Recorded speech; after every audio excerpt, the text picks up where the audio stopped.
And we are live. This is Evolved Conversations, episode number 18. I've kind of had a bit of a break. I'm not too sure if you've seen on social media. I had a bit of a blimp in the garage with dropping some dumbbells on my neck. Thank goodness I am still alive and my neck is still moving, even though it's a bit crunchy. But today I'm super excited to introduce Michael. Michael and me met probably 6 months ago. And just there's so much alignment, so much values in regards to what he's creating, what we're creating. And there's kind of, today is all around sort of masculine, feminine. If you haven't heard of it, we're going to talk about it. And then also lean into kind of this Excalibur program that he's created for men to kind of do incredible things on the planet and be the men that they should be. Michael, welcome. Awesome, Steve. Thanks, man. I appreciate this. Yeah, we had a good chat before the call, and which is awesome.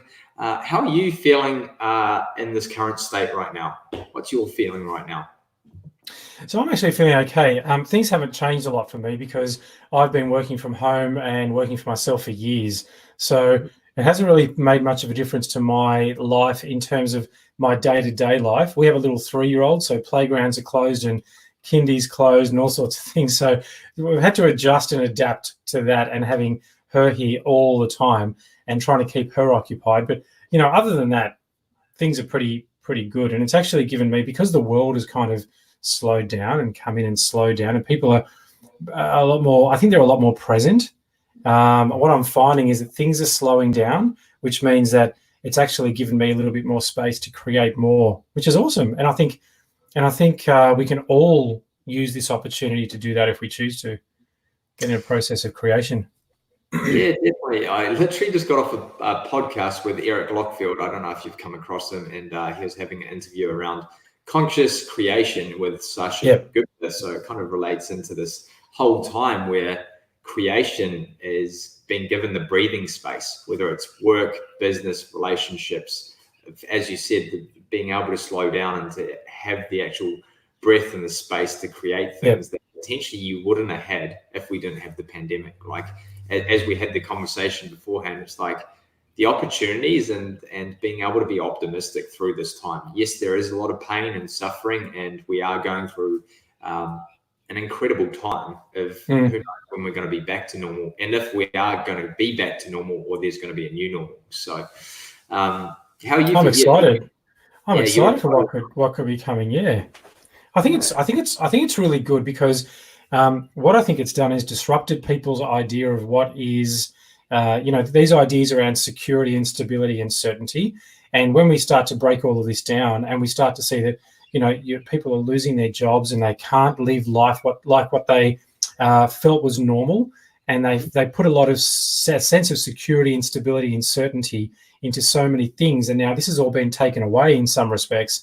And so I think it's starting to become more and more, it's coming more to the surface that these things are very illusionary, and that we actually create certainty, stability, and security within ourselves, as opposed to trying to attach that to something external from us. And I'm hoping that a lot more people are getting that lesson now, because when we start to get that lesson, we start to be able to take a lot more responsibility for our results and our outcomes, as opposed to, placing that, that responsibility external to us and disempowering ourselves in many ways. Do you think it's forcing us to have a deeper sense of accountability to self versus, and also validation, like self-validation versus trying to get it from external? Is that we're doing a lot more work internally versus externally because we're forced to go internal? You think so? Yeah, absolutely. Totally agree with that. I just hope more people are doing that than are sitting on the couch in front of Netflix. Well, I think we're mutual friends with Simon Bowen, but in regards to the kind of 3 lines, you've got the red line, which people are going into this whole fear state and uncertainty and just sitting at home and going, this shall pass. I'll just wait it out. And that goes like this. You dissolve. Absolutely you do. Or the yellow line, like, I'm going to keep doing what I do now. I'm not going to innovate. I'm just going to keep doing things as they were. And then you kind of stay on this yellow line, and then the other line, the green line, which is like, I understand this is an opportunity that I can innovate and grow through this time to be able to thrive out the other side. And that kind of just is my picture in my head all the time. So Yeah, which cool. line am I on today? Am I on the yellow, red, or green line? It's kind of a self-check-in I do all the time. So yeah, that's really cool. I've seen Simon's stuff, and I really love what he does. Yeah. So onto masculine and feminine, and to be honest, I only really came across this when we've I don't want to focus too much on it. But the past is like we've gone on a similar journey in regards to what we defined as success before, and where we are currently now, and what we are doing around helping others and being service to people moving forward. But the masculine and feminine, I had no idea until 2 years ago when I kind of met Sarah. And the definition, what is your definition around masculine and feminine energies, just for people that have no idea, and where to start, and kind of a self-check-in to go, where am I currently sitting on this scale? Because I'll pass it over to you. Yeah, cool. So I've been in that space for quite a number of years, because I'm also, as well as being a men's mentor, I'm also a relationship coach, and I've been doing that for 10 years or so. And I'm a strong believer, and I hold a very strong conviction that if you don't have a good balance of polarity within a relationship, or you don't have that polarity within a relationship between a man and a woman, where the man is very embodied and integrated, and so is the woman, but the man really steps into his masculine and knows how to do that really well, and the woman is really comfortable in her feminine, and knows how to do that very well. So when you've got that polarity, it actually, I've never seen a relationship fail when we've got people stepping into their energies like that. Now, that's not to say that men don't have feminine energy and women don't have masculine energy, because we certainly do. And the challenge for most individuals is to find that beautiful fusion of the two that works for us and works in our relationships. So there's that aspect of it. And the other aspect of it as well is that I strongly believe that men are more I don't like using the word dominant, but we're more dominant in our masculine energy, and women are more dominant in their feminine energy. And so if we learn how to nurture that, we create this polarity within relationships that just makes things work. And when we step out of that into the other less dominant energy or less prominent energy, that's when polarity starts to shift. And that's when we see desire and attraction deplete within relationships. And an example around like a scenario that, if we're just focusing on the now time, in your relationship coaching, what are you finding coming up in relationships right now? Because it is a new scenario that relationships are entering, is sometimes you go off and do your things during the day, and you both interdependent life, versus now a lot of people are stuck in their bubble. Which probably haven't been for a long time. So what are some things that you're seeing in relationships right now through this crisis time? So if we look at the traditional relationship, and that really is still quite prominent in our society, where if there are children involved, you've got the man that goes out and is the primary, income earner. And then you've got the female who is usually at home looking after kids, maybe working as well, or definitely working at least part-time, if not full-time.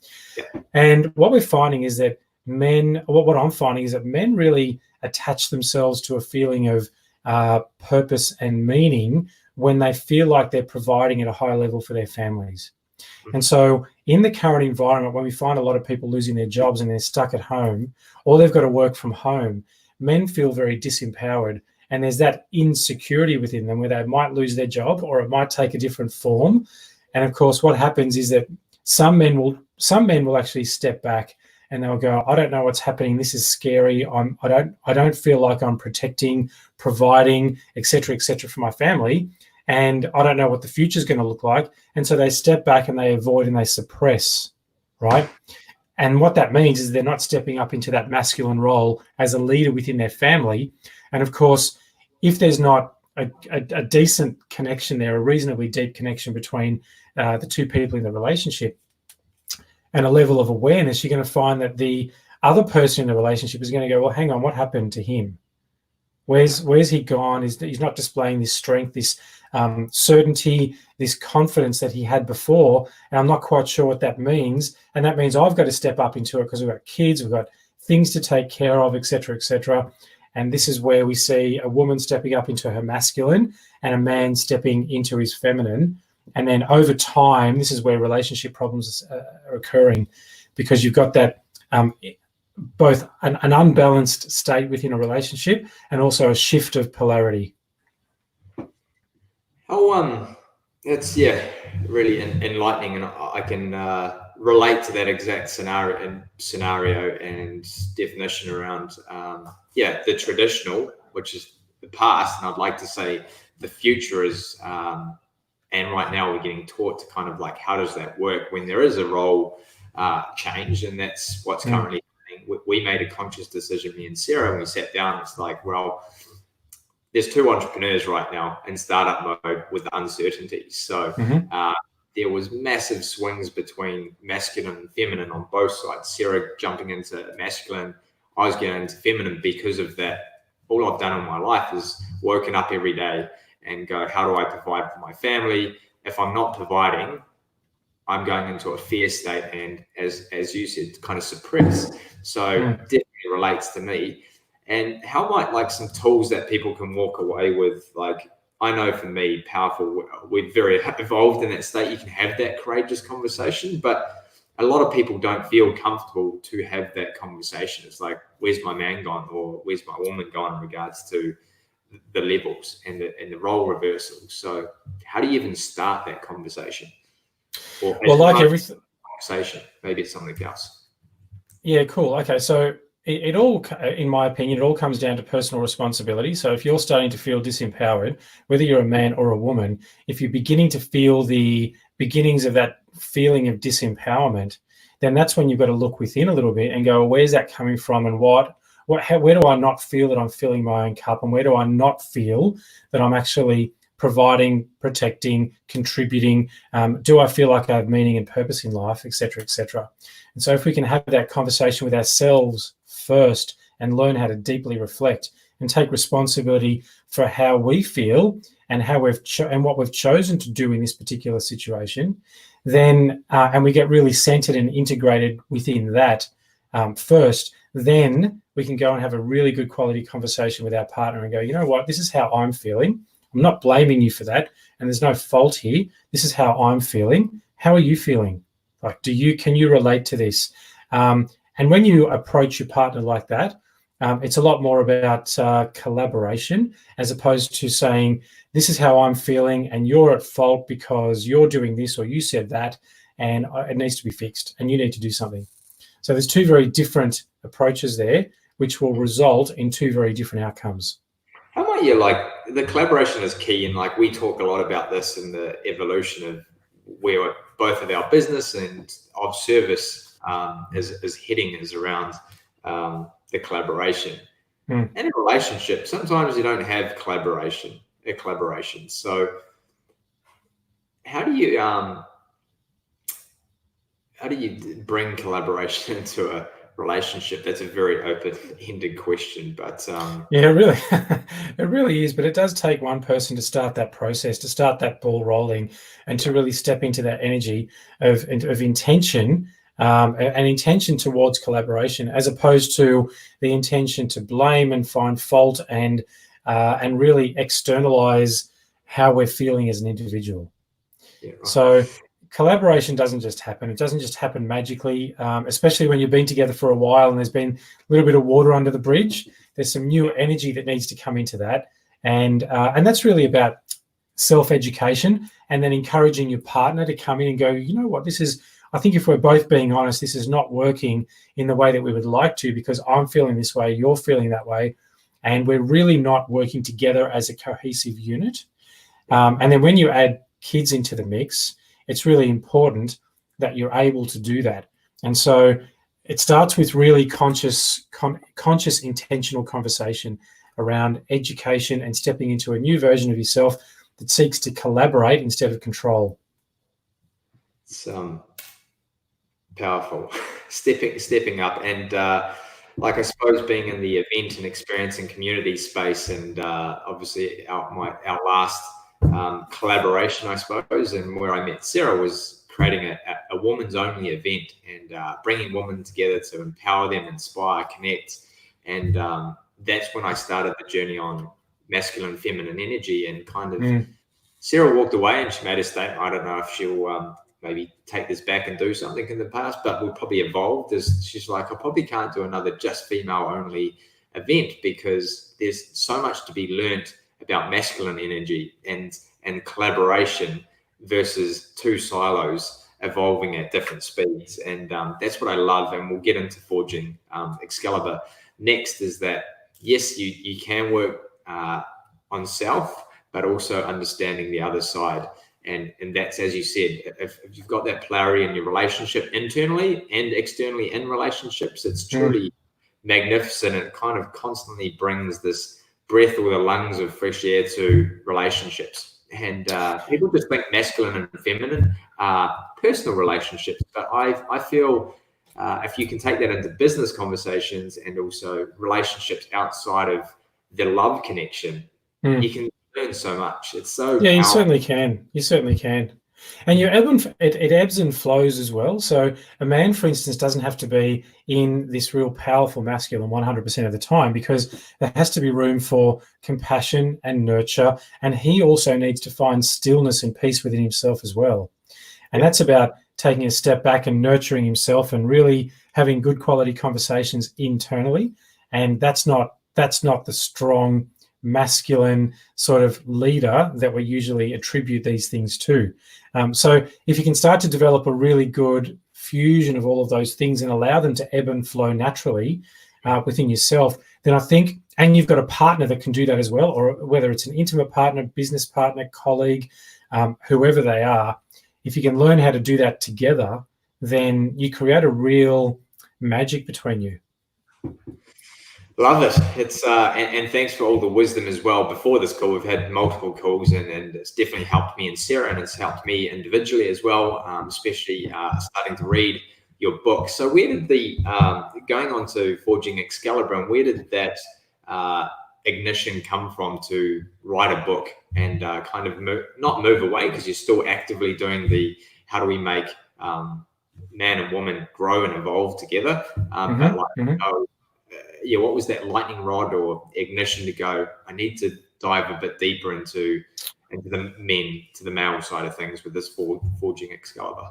Yeah, I've always worked with men and with couples. So for the last 12 years or so, I've been working with men, but also couples. And what I've found evolving, especially over the last 4 to 5 years, are men feeling more and more disempowered.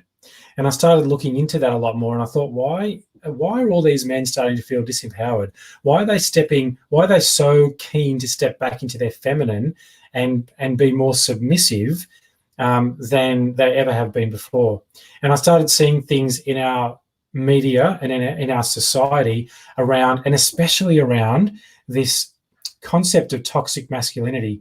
And this was one of the real driving factors for both writing the book and stepping into men's work at a deeper level, because I started noticing in media especially that every time a man did something untoward, whether it was aggressive, violent, or even in some aspects where he just stepped into his masculine and became a leader, a confident leader, it was called toxic masculinity.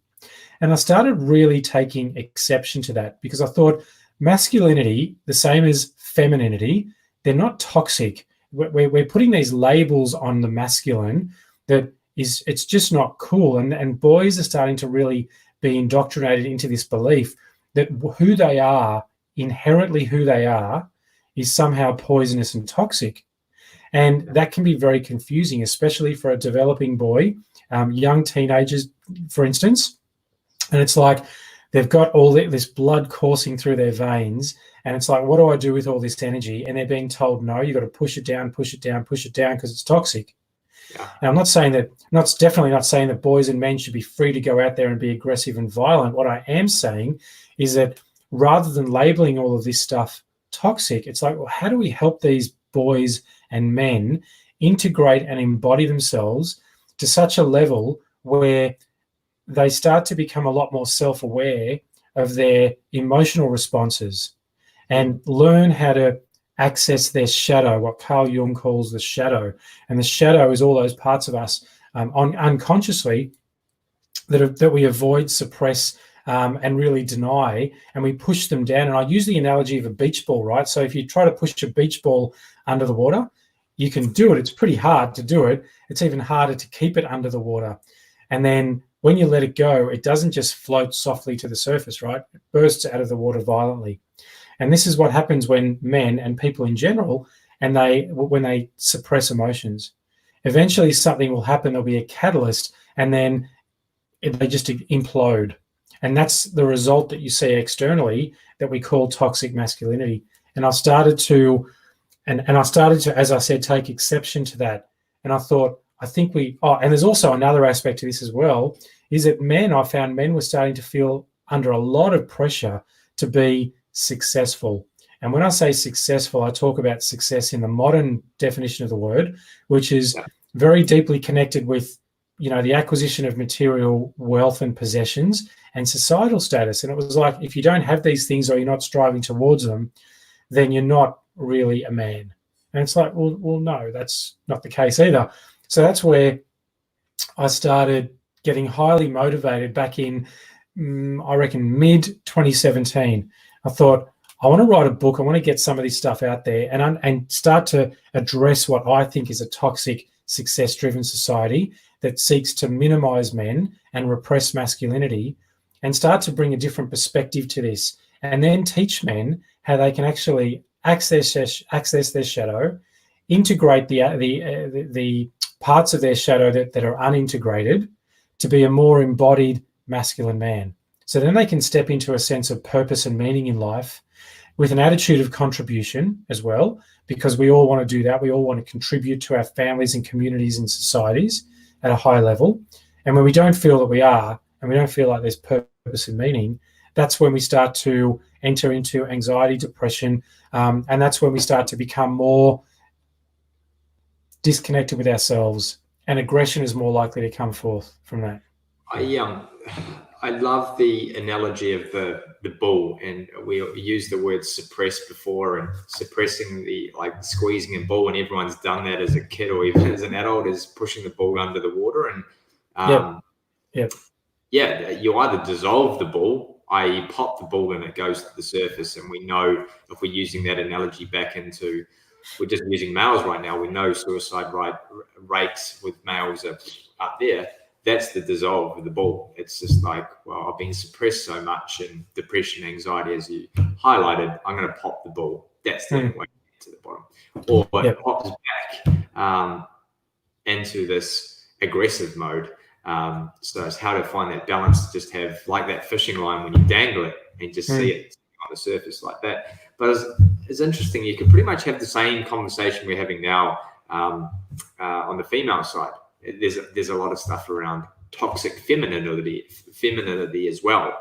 That there's this big imbalance going like this all the time. The seesaw is just going up and down. It's like woman empowerment and being able. We're all just one equal, don't we? Really. We certainly are, and I don't think we need to label anything, whether it's masculinity or femininity. I'm not sure why there's all these labels everywhere, right? And I'm seeing so many different things, not just toxic masculinity. I'm also seeing conscious masculinity. I'm seeing creative masculinity. I'm going, where are all these labels coming from? It's just masculinity.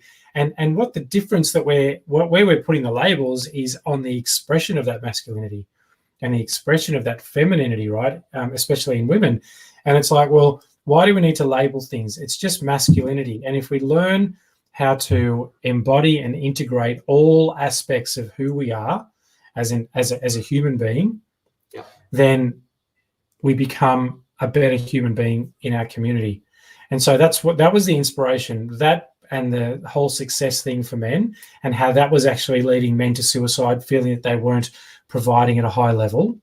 That was what really motivated me to write Forging Excalibur.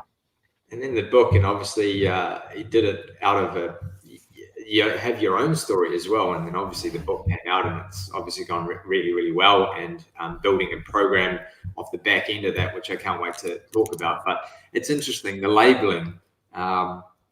Back in our previous generations, we didn't have so many labels in regards to even health causes. Like there's so many different classifications of mental health now. It's the whole loneliness and isolation, which me and you have talked about, which is an epidemic or pandemic in its own self. Is just like by labeling, we're creating more and more buckets of isolation, loneliness, and everything else. It's like remove the labels, put everyone back in the same pool, and everyone kind of grow and evolve together. And I'm hoping this pandemic is kind of doing some of that by the togetherness, and And you know what else we're doing with all these different buckets and how we're all these different labels? What we're also doing is giving people more and more opportunities and more reasons and excuses to go, okay, well, I don't fit into that bucket. Let's see what this bucket's got in it. I'll see if my symptoms fit into that. And no, that doesn't work, but maybe it does. Oh, yeah, here's a bucket that I fit in. So I'll stick myself in there and label myself this, and then that gives me a really good excuse for my bad behavior and my lack of responsibility.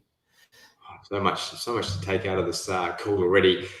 So this program, obviously the book was one, and you had men reaching out to you. What's the next steps after a book? How do you, as you said, use the word integrate? And it's a word Sarah's using a lot. It's like, it's great to get all this learning, whatever track we're going, but how do you integrate it? And I think the program that you created, why don't we have a bit of a chat about that? Because I'm super cool about it. So thanks, man.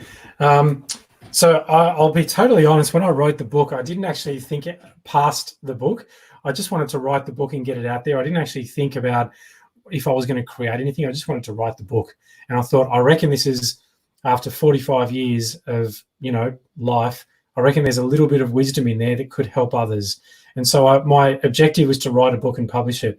And then I had people call me and say, what can we do next? Like, how can you help me, after the book? I've read the book now. What's next? And it's like, well, I can coach you.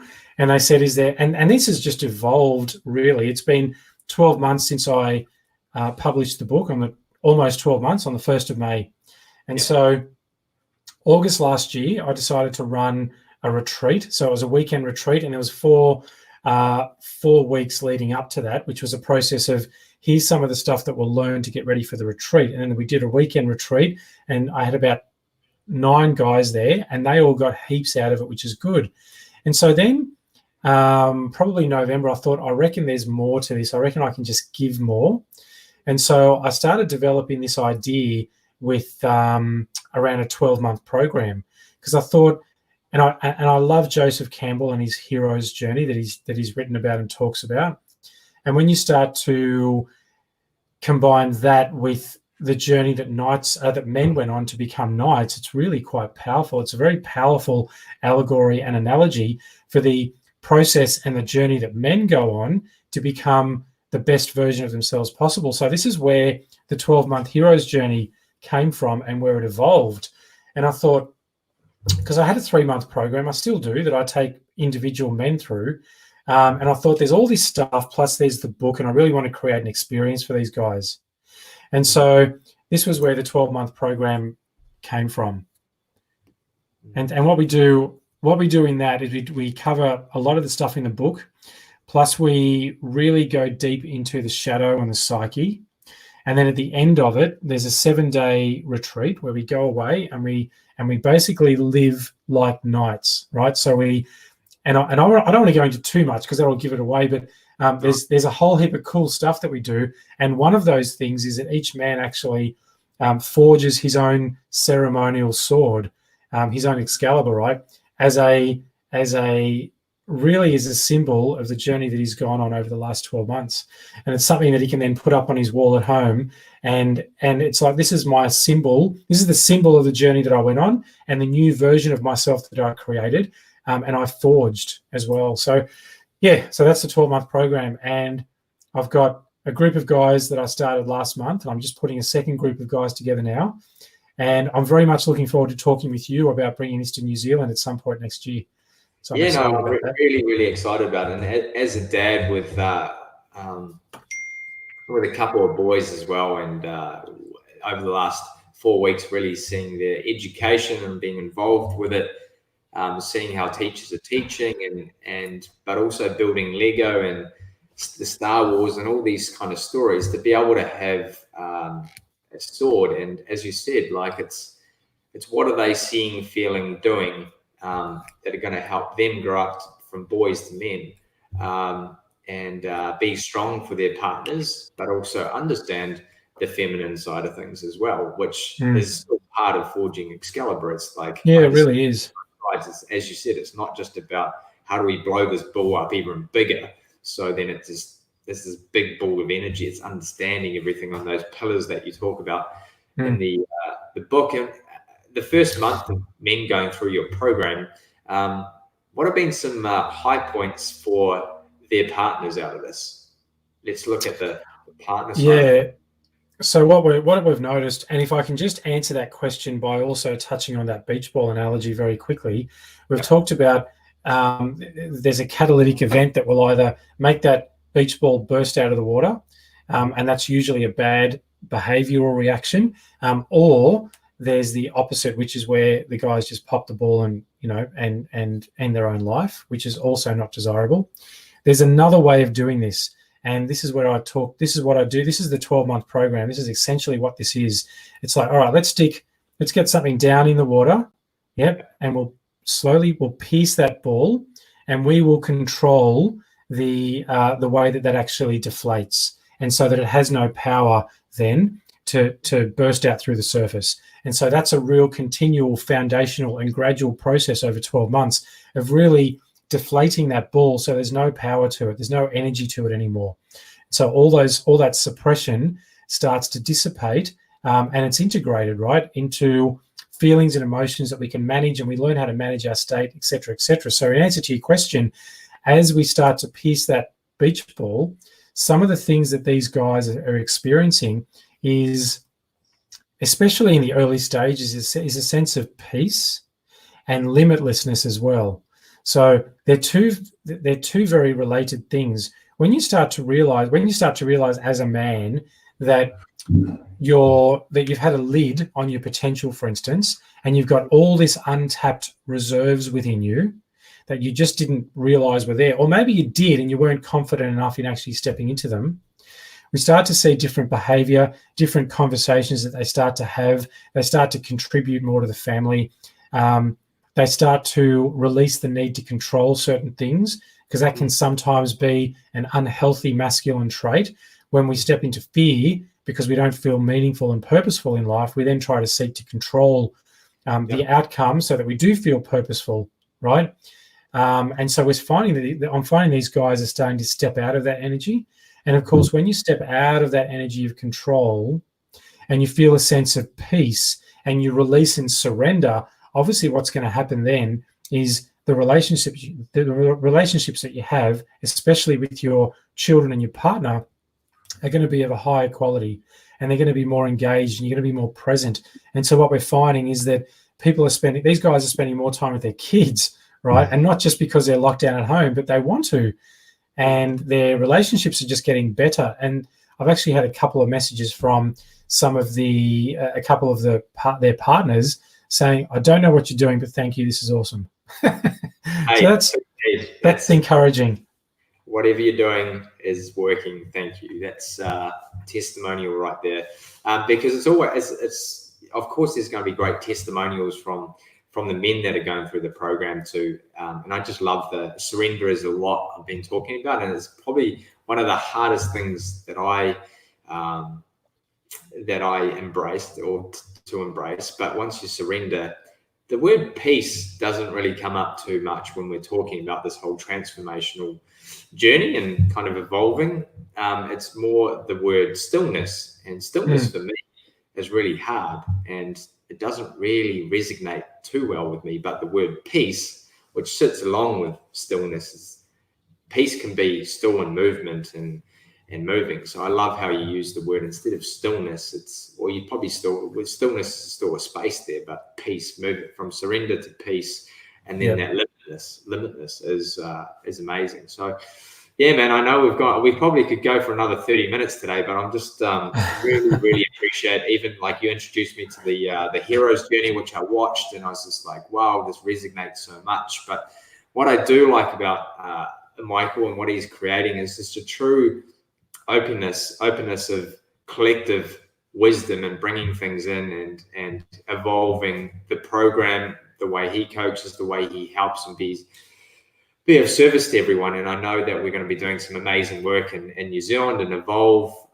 is going to have part to play with that, is that being able to bring in not only some incredible female people around empowerment and femininity, which Alana Pratt, she's incredible in that space, and Julie Riesler, who's part of our community as well, but bringing in these incredible men experts and talking about Excalibur and forging that, to have those conversations in the same ecosystem, super powerful. So I'm just so grateful for your friendship, your support, and what you're doing out in the community, man. It's freaking awesome. So likewise, Steve. Likewise, man. I'll be sending some links to go and check out where to get the book and everything like that, and more about the program, so you guys can dive a bit deeper into that. But Michael, thank you so much for your time. Cool, man. Thanks very much. Talk soon. Cheers, man.